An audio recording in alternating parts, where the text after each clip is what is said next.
Bugungi yangi O'zbekiston taraqqiyot yo'lida ta'lim tizimi davlat siyosatining eng ustuvor yo'nalishiga aylangan. Prezidentimiz tomonidan yosh avlodning bilimli, raqobatbardosh va zamonaviy tafakkur egalari bo'lib voyaga yetishi uchun keng imkoniyatlar yaratilmoqda.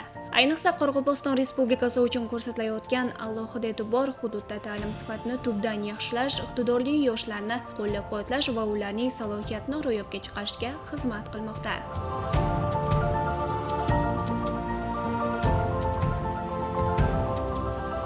So'nggi yillarda joriy etilgan milliy sertifikat tizimi yoshlarning bilimini xolis va adolatli baholash, ularni hech qanday to'siqlarsiz oliy ta'lim muassasalariga yo'naltirishda muhim mexanizmga aylandi. Natijada Qoraqalpog'istonda ham yuqori natijalar qayd etilmoqda. Ana shunday alohida e'tibor va yaratilgan imkoniyatlar samarasini Nukus shahridagi iqtidorli qizlar misolida ko'rishimiz mumkin. Demak, biz bugun bir vaqtning o'zida 5 ta milliy sertifikatga ega bo'lgan qizlar haqida so'z yuritamiz.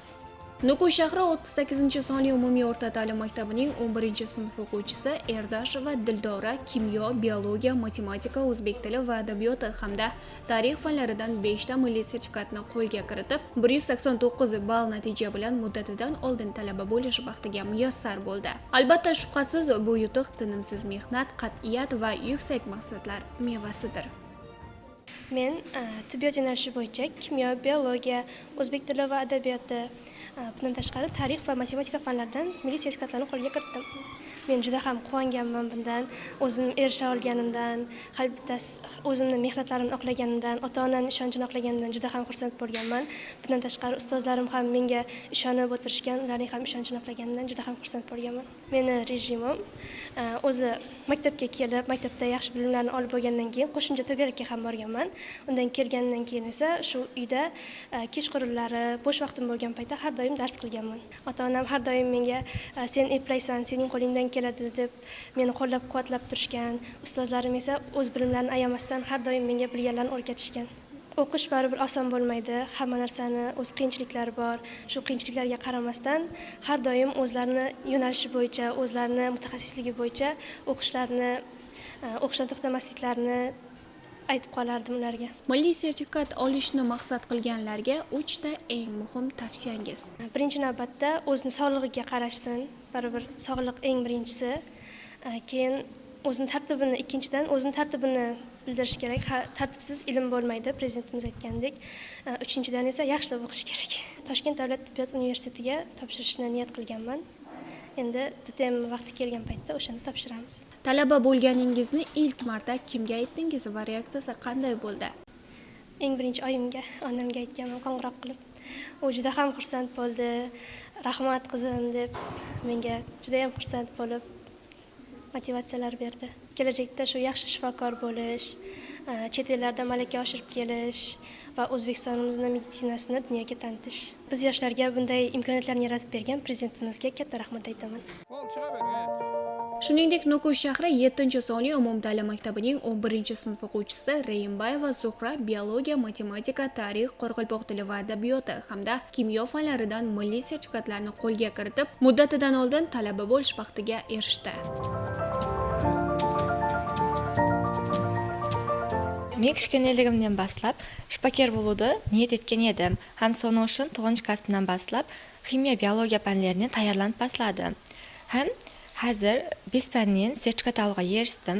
Bunda ximiyadan A+, biologiyadan A+, tarix fanni S, matematikadan S, ham qoraqalpoq tili fanlarini S+ darajali sertifikat olishga erishdim. Muddatidan oldin 189 ball to'plab, shu yuqori o'quv o'rnida grant hisobida student bo'lishga muyassar bo'ldim. Ota-onamning ham ustozlarimning senimini aqladim. Rasman aytsam, Pespanning barini sertifikat olgandan keyin orqamdan tog' ag'darilganday bo'ldi. Endi oldimdagi bo'sh vaqtimda o'z ustimda eslab til o'rganajaqman. Biz yoshlarga bunday imkoniyatlar yaratib berganligi uchun hurmatli prezidentimizga o'z minnatdorchiligimni bildiraman. Bu yutuqlar faqatgina o'quvchilarning shaxsiy mehnati emas, balki maktabgacha ta'limdan boshlab berilayotgan mustahkam bilimlar, maktab ta'limidagi tizimli yondashuv, ustozlarning fidokorona mehnati va ota-onalarning doimiy qo'llab-quvvatlovi mahsulidir. Мектебімізде 3-11 класс болып, солардың ішінде 97 оқушы құрайды. 97 оқушының ішінде 52 оқушымызда милли һәм халықаралық сертификатларға ие оқушыларымыз бар. Бұлардың ішінде атап айтқанда Рембаева Зухрамыз 5 пәннен сертификат алып, мүддетінен алдын 189 балды топлап, жоғары оқу орнына түсуге бесар болды. Бұл әлбетте мектебіміздің жетіскерлігі. Бұнан басқа да оқушыларымыз олимпиадаларда сыйлы орынларды иелеп келатырды. Әлбетте бұның бәрі президентіміздің Қарақалпақстанлы жастарға квоталар ажыратып, имканиятлар жаратып беріп отырғандардың бәрі бұл білімлендіру тарауына бәрі президентіміздің арқасында. Жаратқан имканиятларынан пайдаланып, оқушыларымыз сертификатлар алып, мектебімізді жақсы жағынан көрсетеді деген үміттеміз. Maktabgacha va maktab ta'limi vazirligi tomonidan ta'lim muassasalarida yaratilayotgan shart-sharoitlar, o'qituvchilar malakasini oshirish, iqtidorli o'quvchilarni aniqlash va qo'llab-quvvatlashga qaratilgan izchil ishlar bugun ana shunday yuksak natijalarda o'z aksini topmoqda. Мінеге, соңғы вақытында hurmatli президентimiz tarafından мектепке шекемге һәм мектеп білімлендіру тарауына көплеп итибар беруінің нәтижесінде көптеген реформалар, нәтижелерге ерішілмекте. Атап айтатын болсақ, мінеге Қарақалпақстан Республикасы мектепке шекем мектеп білімлендіру тарауында да 2025 жылы бір қанша ұнамды жұмыстар әмелге асырылды. Білімлендіру тарихында бірінші мәрте халықаралық педагоглар форумы мінеге 2025 жылдың октябрь айында өткелді.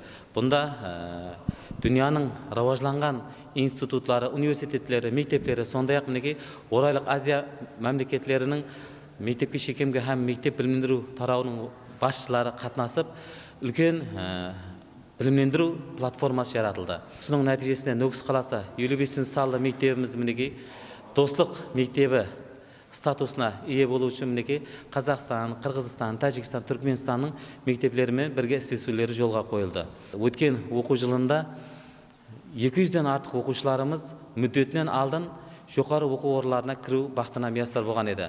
Мінеге осы жылы режелестіріп отырмыз, бұл көрсеткішті 300-ден артыққа асырамыз деп отырмыз. Hurmatli президентіміздің басламасыменен iqtidorli prezident iqtidorli farzandlari dasturi amaliyotga yengizildi. Bunda bizlerin 144 o'quvchimiz qamtib alınıp, bugün qandigelestirilgen mekteplerde maslahatchilarni biriktirilgan halda o'z aldına manzilli tayyorlanib o'tiribdi. Bunda da rejimiz keyingi жылы жұмақланады. Bunda tikadan 50 o'quvchimizni chet elдің ең жоғары топ 100 жоғары оқу орындарына кірітуді бізе мақсат қылып қойғанбыз. Қарақалпақстан мектепке шекемге мектеп білімінің тарихында және бір үлкен жаңалыққа қол ұрмақтамыз. Яғни 2026 жылдың ноябрь айында халықаралық олимпиаданы Нүкіс қаласында өткеру режелестіріп отырмыз. Бұнда 200-ден артық оқушылар шет мемлекеттерден келіп, Аль-Бируни атындағы халықаралық химия олимпиадасы мінеке біздердің Нүкіс қаламызда мезбалық қылады. Bugun Qoraqalpog'iston yoshlari yashayotgan bu kabi muvaffaqiyatlar yangi O'zbekistonda ta'limga qaratilayotgan e'tibor, prezidentimizning bevosita tashabbuslari va ta'lim sohasida olib borayotgan keng ko'lamli islohotlarning amaliy samarasidir. Shubhasiz bunday natijalar yanada ko'payib, Qoraqalpog'iston ta'limi va yoshlarining salohiyati yurtimiz miqyosida munosib e'tirof etilishiga xizmat qiladi. Chunki bugun ta'limga kiritilgan har bir sarmoya ertangi kun taraqqiyotning eng ishonchli poydevoridir.